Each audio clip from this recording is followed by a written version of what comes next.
And that, without a shadow of a doubt, you know I'm here, crystal clear.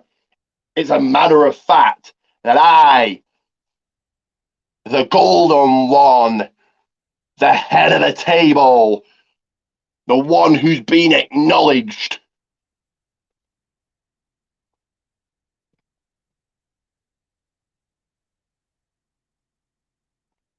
Ricky Dorman is here.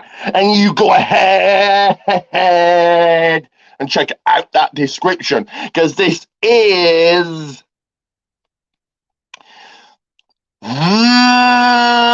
the channel that is forever and always elite. It is the People's Wrestling Channel. And this is the AEW Full Gear 2022 review. Once again, that description, check it out. So let's get to it. 13 matches to get to. We did have 3 matches on the buy-in. And the first one of which was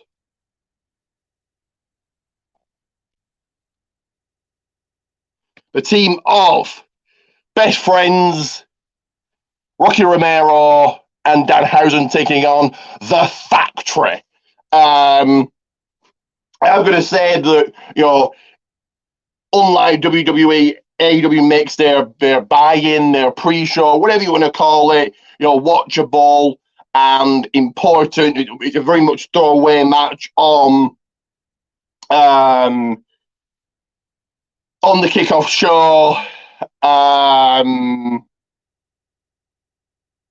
So, you know, at least try and make the buy-in and the pre-show in AEW feel important. This was an okay match. My first look at Lee Johnson and my first look at Cole Carter in AEW. I know he's been in WWE, in NXT. This was all right. You had the Factory kind of gaining control from the beginning. Again, as always, I'm going to be reading notes. You had multiple in and out tags from both teams. You know, Orange Cassidy quickly took over. Back and forth action with QT Marshall. Cole Carter in Best Friends of Rocky Romero dive to the outside. Out comes Danhausen. He suplexes everyone, puts teeth into Nick Comorato's mouth. Super kick, 1, 2, 3 later. And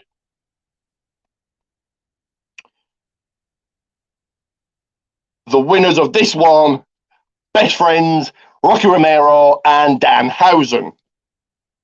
Okay, I suppose I get it. I would have had the Factory win, I think. I think Lee Johnson and Cole Carter are probably lesser known, I feel. So I give them the Factory the win. Next up, it was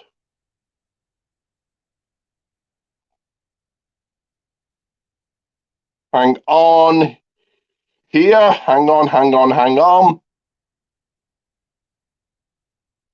1 second.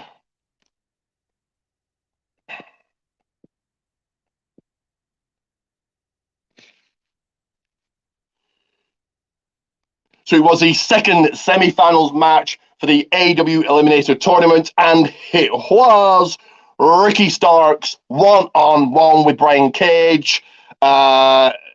This was all right. You have Ricky Starks coming into the match with an injury. He got beaten up by Lance Archer and Dynamite. You had, you know, Brian very much in control from the early going, just throwing around Ricky. Ricky did get back into it, but it didn't take long. Got put down again by the bigger man. Starks DDT onto Brian. 1, 2, 3. Didn't get the job done yet. Cage back into it. Starks leaps off the top rope. But Brian moves. So then Ricky Starks hits the Destroyer, followed by the Ran Rochambeau, and you already know it, but here it is anyway. Your winner was, of course, Ricky Starks. So AEW don't really seem to have done much with Brian Cage, but I think if Ricky Starks goes the entire way and wins this, they've certainly done a lot with him. And this was, kind of, it meant something, this match, so it was good to have it on the buy-in, I think. And the third match of the last buy-in of 2022 was Eddie Kingston toe-to-toe with John Akiyama. This apparently was a dream match. This is my first look at John Akiyama. This was all right. Not really my type of match. Give me a second here. 1 second.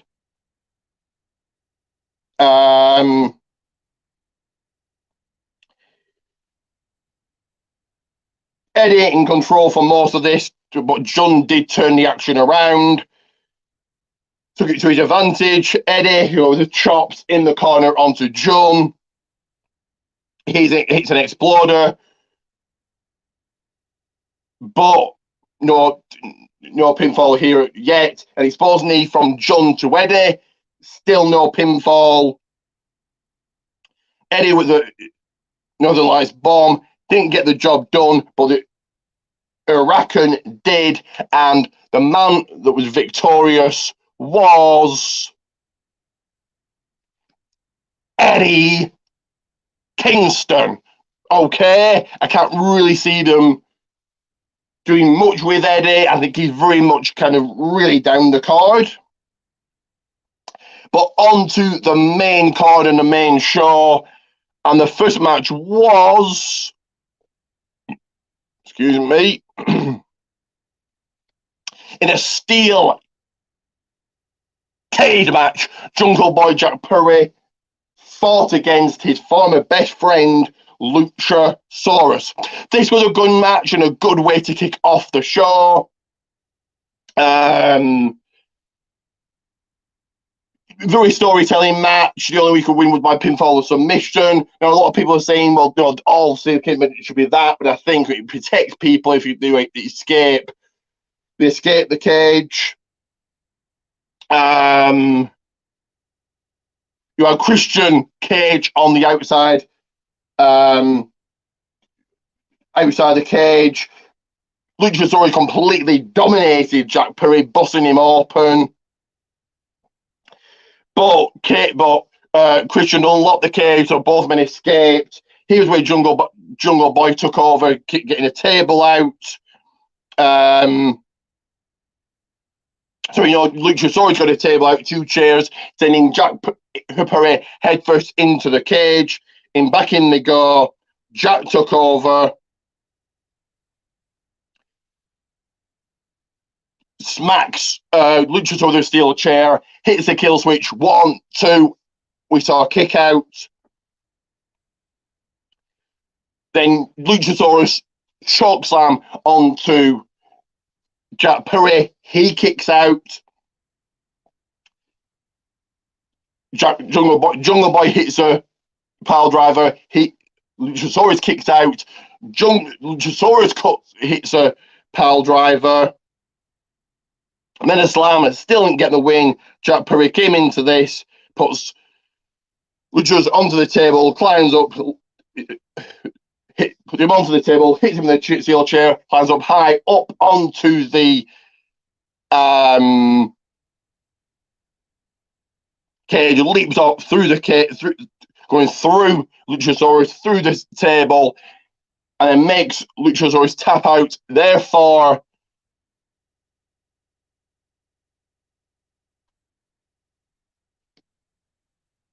the man that you can call himself the winner, Jungle Boy Jack Perry. I think I would have had Luchasaurus win, but then if this is the end of the rivalry, I understand why. I guess why they did it. But you still got Christian involved, so I do think that I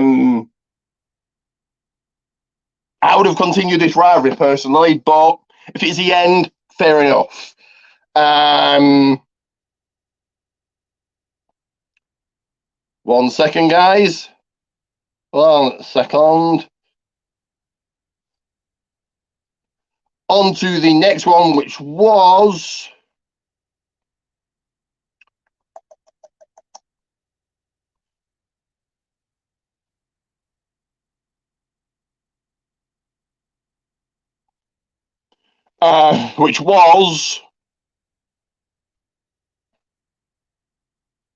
for the trios tag team gold.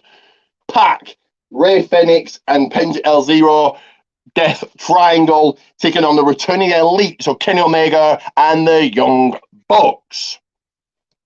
This was a good match. I just realised on my blog, I actually used the wrong graphic, but there it is. Pac in control for the very early going as soon as the bell rings, but Kenny Omega soon, very quickly came back into it. Ray Phoenix in that Nick Jackson fight, and Nick dives onto Ray outside the ring. Back in, Pac and Omega back in the ring. They fight for a bit until Penta comes in. Matt comes back in. Matt with a DDT on Ray on the ring apron, and both teams go diving. Suicide dives. Omega and Pac back in the ring. Omega look to win, but Pac said no, so and goes after Kenny. All three of Death Triangle pile driving all three of the Elite. That was good. The Elite then splashes from the top rope. Pac with a black arrow, followed by the brutalizer, but he didn't tap. Phoenix back in. Omega hits a V-trigger to no avail. The BTS, the BTS trigger from the Elite. Phoenix back in, and this is where my link went off. I do know that Ray hit Omega with a ring hammer, rolled him up to score the win, to score the victory, and Death Triangle do indeed retain. So I think this was the right call here. I don't think the Elite needed the titles, nor did they put the titles on them. Now, I'm going to get back to reviewing, but first, what needs to be put on you is my T-shirt. What needs to be under your Christmas tree? Every family across the world, no matter where you're from, the number one asked for, sought after gift this Christmas isn't AEW Fight Forever, isn't a new console, it's clothes. But more importantly, my clothes, my T-shirts, and they are right here.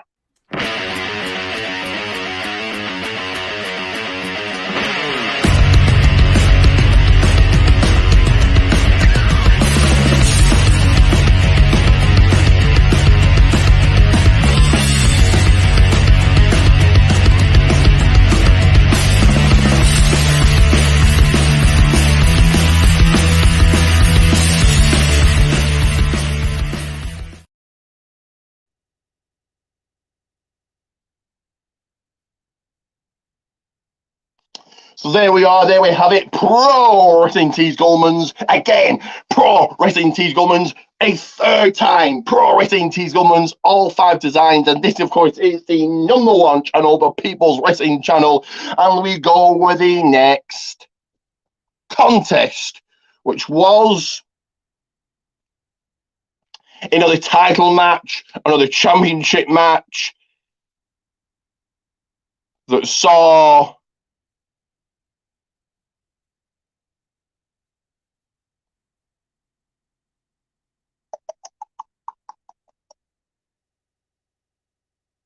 Jade Cargill defend her TBS Women's Championship against her challenger, Nyla Rose.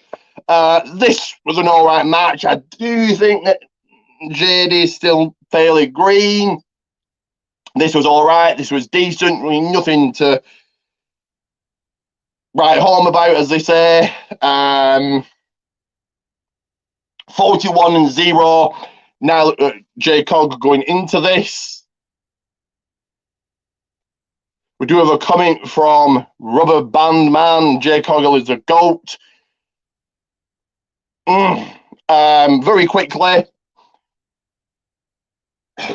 Very quickly, in terms of the greatest of all time, the greatest woman of all time,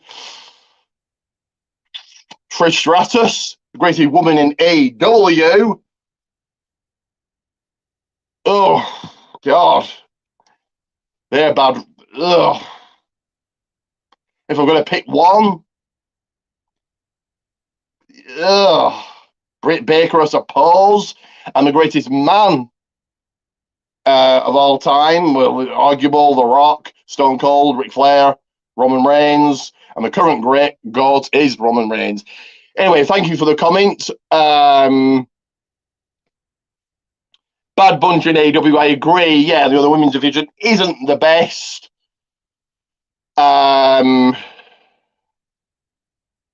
But thank you again for the comment. So Nyla,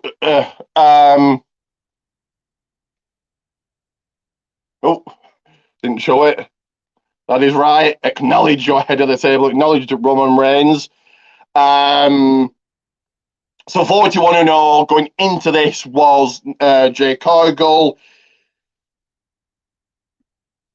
Nyla Rose seemed to be a little bit forgotten about since losing the title a while ago. She went right after the champion. Jade did get a battle back for a little bit. Nyla put it down again. Jade got back up. Nyla went for, Jade went for it, the Jaded. Nyla rolled out of it. Nyla hit Jaded of her own. Didn't get the job done. Jade kicks out, gets back up, hits her move, which is the Jaded, and you already know what happened, but here it is anyway.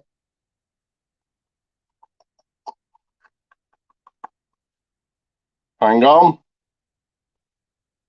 Still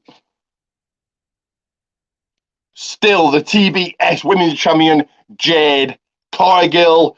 Yeah, really no shocker there.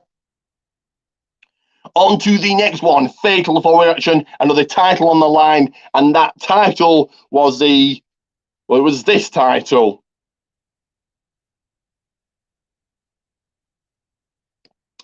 For the Ring of Honor title, it was Chris Jericho, Bryan Danielson, Claudio Castagnoli, and Sammy Guevara all going at it, all fighting for it. And this was a good match. I did enjoy it. Certainly went the distance. So Jericho went after Bryan Danielson, but Claudio soon got intervened. The uppercuts to both, to Sammy. Into Sammy. Bryan comes in. Bryan with a running knee, and Claudio with the uppercuts going to each corner. Sammy was in one corner. Jericho was in another. Claudio and Bryan fight each other for a little bit until Jericho comes back in. Both Claudio and Bryan have Jericho in a half Boston crab, but who makes the same? Sammy Guevara.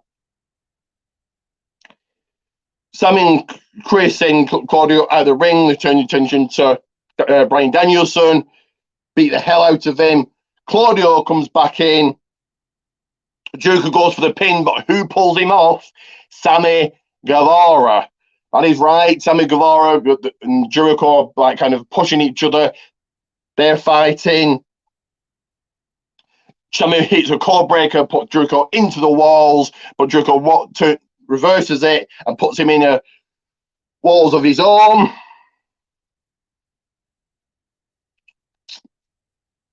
Claudio then with a big boot, and he comes, saving Sammy Guevara with a big boot.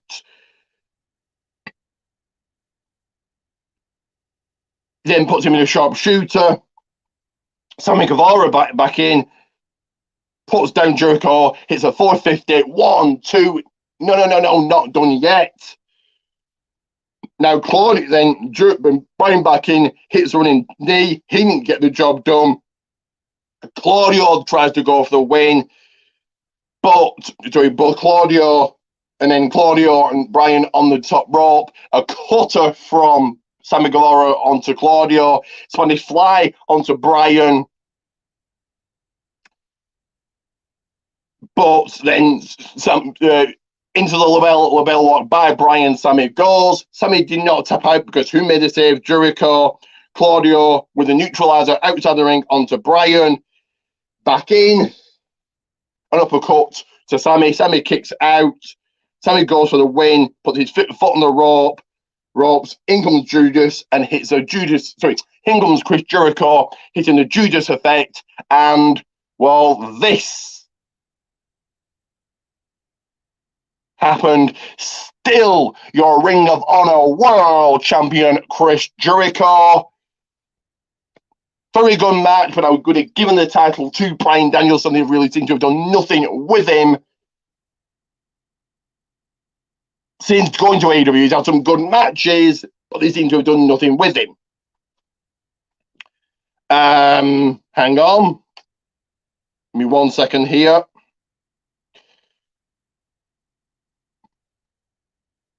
So on to the next one, and a match that everybody was talking about. And it, of course, was Saraya making her return to the ring after 5 years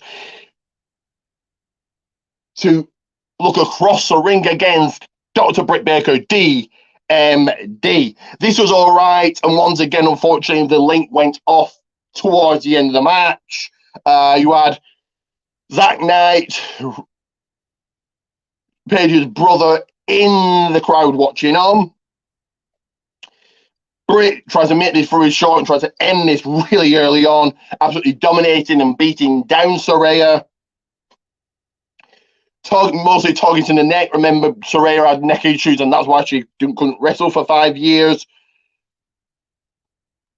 But Saraya with a crossbody from the ring apron onto Britt outside the ring, back in, didn't get the job done here. Saraya battled back, but then Britt puts her back down, trying to hook in the lockjaw. Saraya didn't allow it to happen. A stomp from Britt, didn't get it done. Like I said, I missed the rest of the match, but I do know after 2 DDTs, Saraya did indeed have a triumphant return, coming out of this match with the W in the win column. So, okay, really no shocker here. Yeah, let's go on to the next one, which was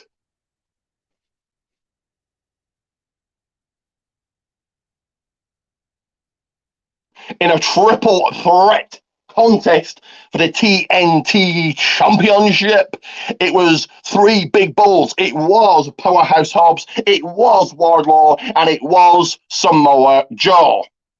This was actually a fairly quick match for AEW. 3 big bulls are slapping meat and going after each other. All 3, no matter to place, and all 3 men looked absolutely great in this one. Big moves and power moves was being dealt left, right, and centre. Fast paced and brutal. Wardlow, of course, with the power bombs. Wardlow then goes for the pin. In comes Samoa Joe, hooks it in submission hold, and, well, it happened. With 2 titles on your brand spanking new TNT champion, Samoa Joe. So this was a bit of a shocker, and I would have given the title to Powerhouse Hobbs. Again, AEW doesn't seem to have done much with him.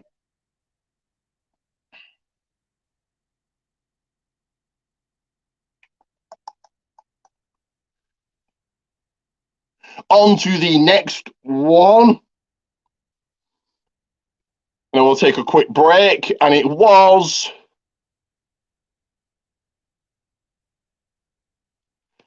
Jeff Jarrett and Jay Lethal 2-on-2 against Sting and Darby Allin. This again was a nice, decent match. You had Darby Allin attack Jay Lethal on the ring gate, on the ramp. Where? Give me a second, guys. Here we go. 1 second.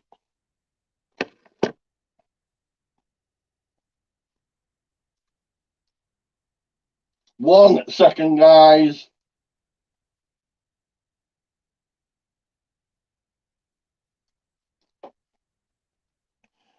You had Jay Lethal attack. Sorry, Darby Allin attacked Jay Lethal on the ramp. Sting behind Jeff Jarrett. He didn't know. He clocks him and takes him out.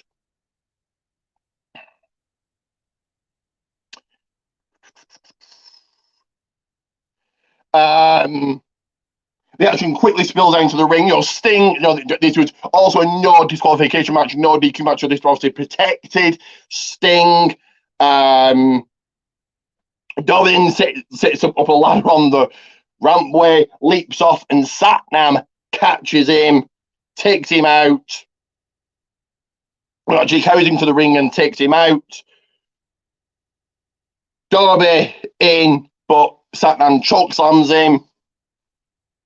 Jessup picks up the guitar.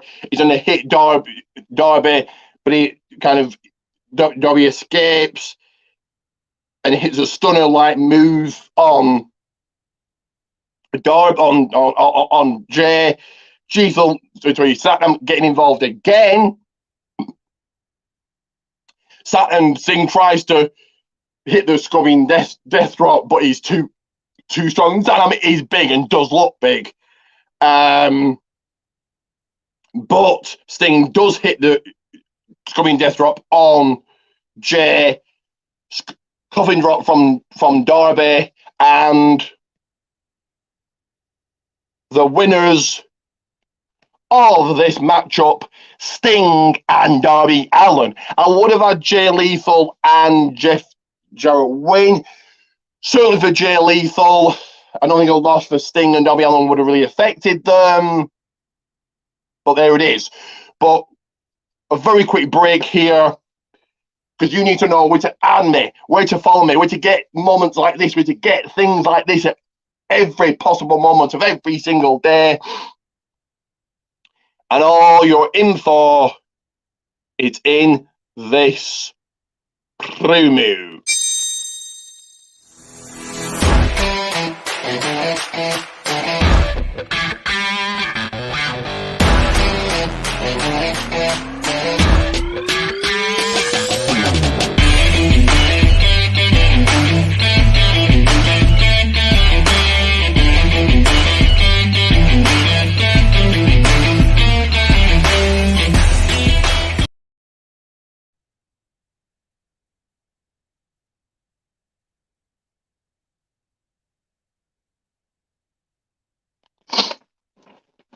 Make sure to do all of that that's written down there and all of that you just saw as we go into the next one.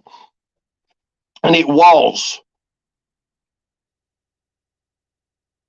another women's match, another championship match, gold on the line. 1 second here, guys. 1 second.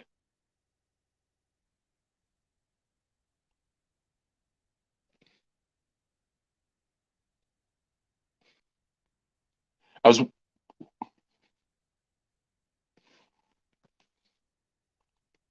1 second again, sorry.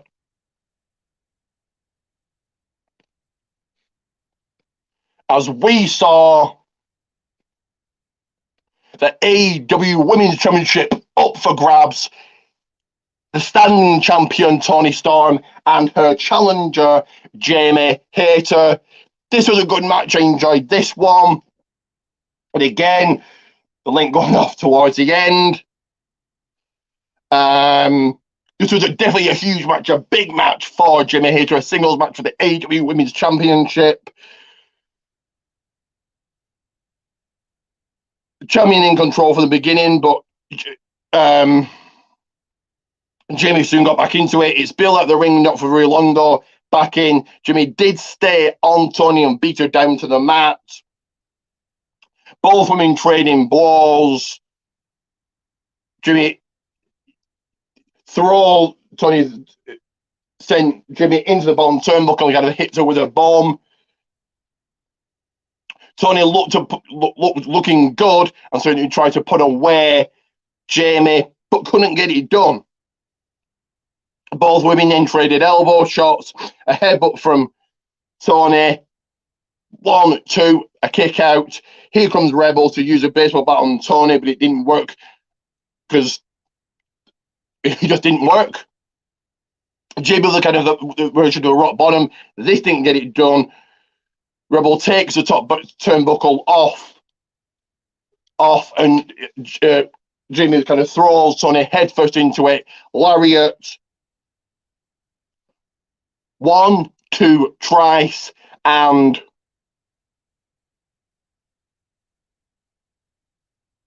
the first ever British-born AEW champion, Jamie Hayter, got crowned. So this is certainly a big win for Jamie Hayter, and it does make sense because they're coming over here. So that certainly does indeed make a lot of sense.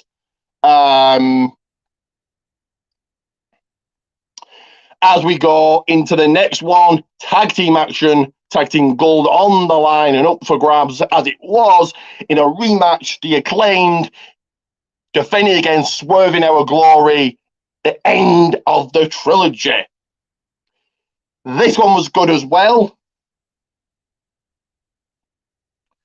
Certainly went the distance here. So, Anthony Bowens coming into this match with an injury, with a shoulder injury. The champion's actually in control as Anthony Bowens went after Swerve Strickland. Shane took care of Matt Caster outside the ring, actually going into the crowd and getting a guardrail leaning up against the ring. Swerve suplex onto Bowens outside the ring. Keith Lee and Bowens in the ring. The bigger Keith Lee also in control, being a bigger man of the two. Bowens coming in the match and tags in Caster. Lee tags in Swerve. Max goes after Keith Lee. Bowens back in, double team move, kind of a cutter type move from Bowens. 1, 2, not getting it done yet. Caster then leaping onto Lee, sending him through the guardrail at ringside, taking him out. Swerve back in, top ropes from the top rope. Move stomp misses. Bowens hits a move followed by the Mick-Mac drop. 1, 2, still no count here. Keith Lee breaks it up. Lee back in. And time to put the champions away, he said. Bowens is back in. Swerve, then he's going to use pliers onto Bowens or Matt Caster's fingers, but out comes Billy Gunn, and he's kind of moving him so Billy again could come out, Gunn could come out and make the save. That I thought was very obvious. Back in, he gives the pliers to Keith Lee. Keith Lee says no. A slap from Swerve. Keith Lee walks out. Double team move.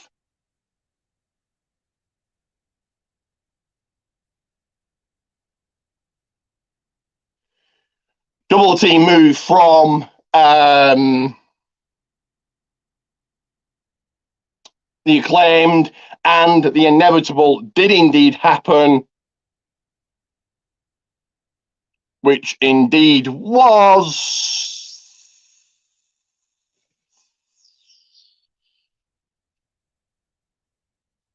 still your AEW World Champions, the Acclaimed. No shocker here, and I presume the next rivalry is Keith Lee, Swerve Strickland, as we go into the main event the world is talking about, and it is the AEW World Championship champion Jon Moxley and the challenger MJF. Really good match that again went the distance. So plenty, lots and lots and lots to talk about here. So MJF actually getting cheered because this, it was the way the pay-per-view was, not far from his hometown. MJF kind of being a face a little bit in this match, Moxley being more heel, I thought. Moxley very in control from the beginning, wanting to put away MJF early, not wanting to lose the title, not wanting to lose the gold. Hard-hitting action, brutal action from Moxley, trying to make him tap out early on. Moxley did get back into it and took down Moxley. Battles back, punching Moxley.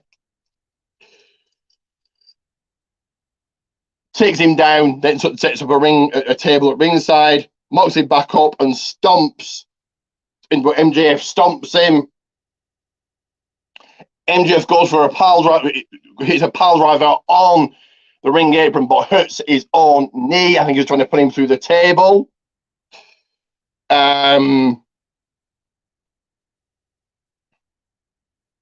Moxley then did put MJF through the table via a pile driver. A figure four leg lock puts him in. MJF just brought the count. The referee was going to raise it down for the 10 count, and he gets paradigm shift from Moxley. 1, 2, not the 3. Figure four leg lock from Jon Moxley to MJF. MJF does fight out.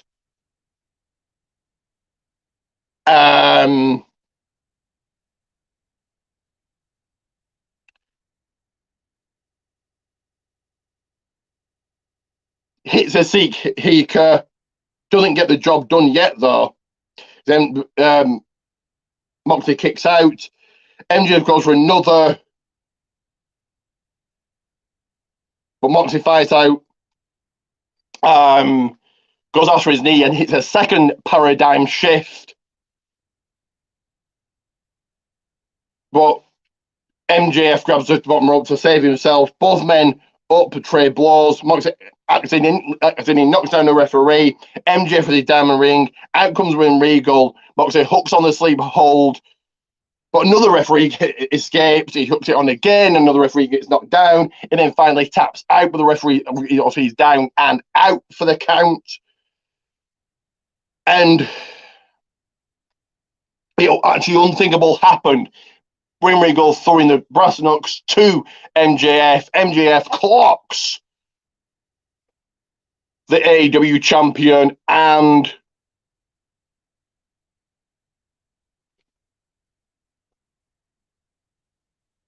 One second.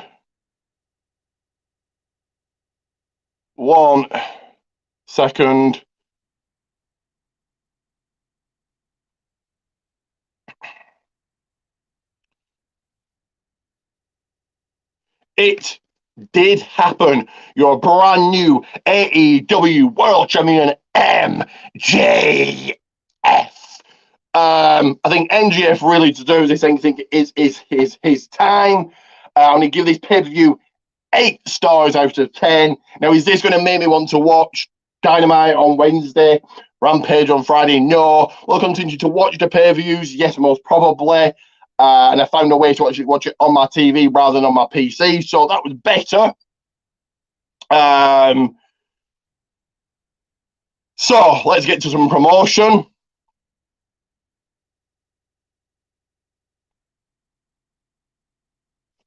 And as always, we would begin with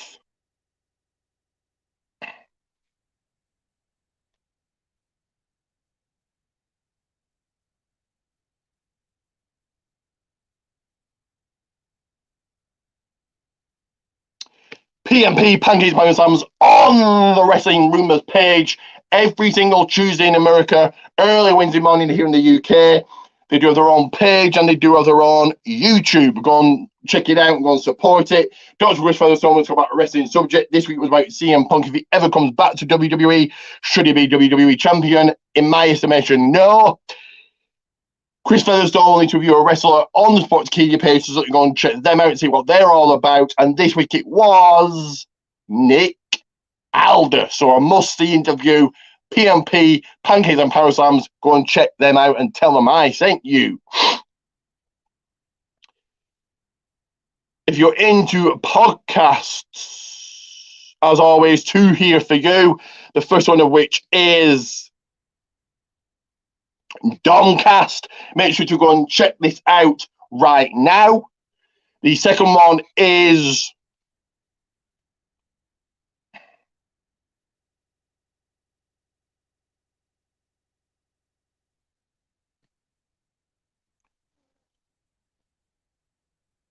In Time Wrestling Podcast. Also, go and check this out right now. If you're into your E-Feds,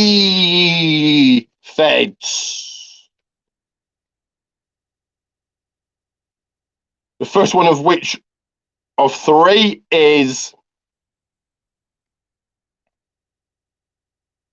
TWF Network.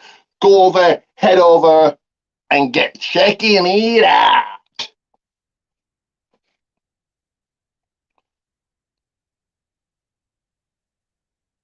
The second one here is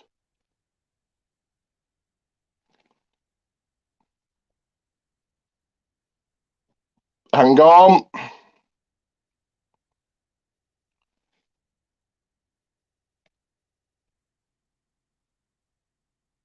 ASPW All-Star Pro Wrestling Network. Again, head over, see what they're all about and check it. And last but not least here, REW Ray Dog Extreme Wrestling. And if you want to support Mr. Ray Dog himself, then you can. It is easy. It is simple. Buy one of his t-shirts.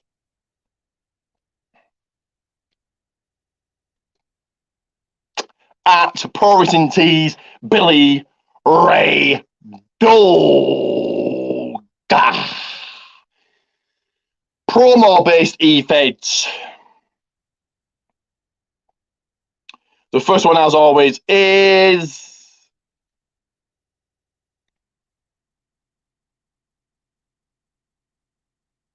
PPA Promo Performance Alliance. Go and see what they're all about to do have their own YouTube. So also get checking that out. And this one, you're definitely, certainly missing out if you don't become a part of this, if you don't want to be a part of this. And that is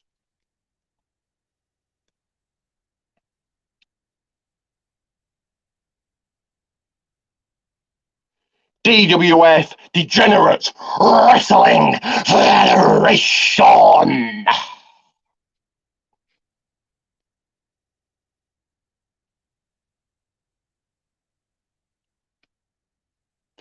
I've said it enough times, I'm going to say it again. Pro Wrestling Tees Gullmans for all those designs. And me on Facebook, Ricky JP, and you can certainly, without a doubt, become a part of this. The WWE AEW Predictions League Battle of the Nation Championship, which is crowned a brand new champion last night. It is the most sought after, most talked about league in the world. Follow me on Twitter, RickTheRock30, where you'll see and look out for my link tree, RickyG34. But more importantly than that, is the best damn blog to ever be created. My blog, the Golden Blog.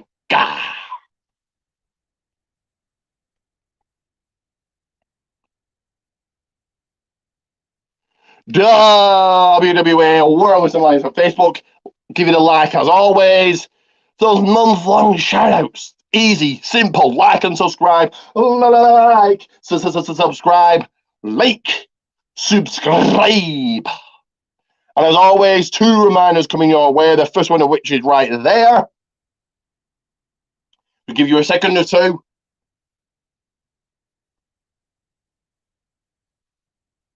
And the second one of which is right here. So, Protein Tees, Linktree, like and subscribe, Facebook, WWE, and not to be forgotten is Twitter. So another review done, the last AW review of this year. Coming next week is Survivor Series predictions, movie review, Survivor Series review, and put them the following Monday, title review. So that again, Survivor Series 2022 predictions. Another movie review that you must see to check out. Survivor Series 2022 review, and the following Monday, title Secret Showdown review. Do join me for all of that. Also, if you want to become a part of what's coming next year on here, a quiz, let me know in the comments below. So that would be a wrestling quiz. If you think you know your wrestling knowledge, let me know in the comments below. That's going to be next year. But for now, it is Ricky Goldman out. It is Ricky Goldman out.